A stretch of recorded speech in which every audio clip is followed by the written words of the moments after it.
কি অবস্থা মামা? চিন্তা কেন এত? মামা বাসা থেকে তো বিয়ের কথা বলতেছে, কিন্তু চিন্তা করতেছে বিয়ে শাদী কি করবো, করা ঠিক হবে?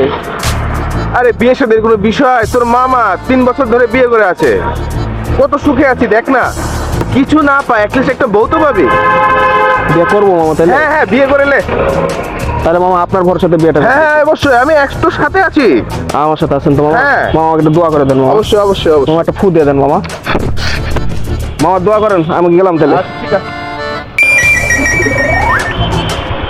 মামা বিয়ে তো দিলেন, আমার ভালো কথা। 3 বছর আপনার কোনো পাত্তাই নাই, এই যে আজকে আপনাকে পাইছি। ভাজা খা। ভাজা টাজা কিছু খাবো না, আপনি আমার কাছে শুনেন আগে কথাটা। কি কথা? বল বল বল। মামা মানুষকে তো বাস দেন ভালো কথা, আর আমাকে পুরো বাস ঘাটটাই দিলেন। আরে পাগলা, আমি তো তোকে দিয়েছি, এবার তুই অন্য কাউকে দে।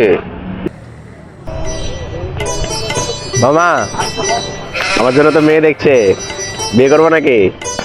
তানভীর, এবার কেসটা তুই সামলা।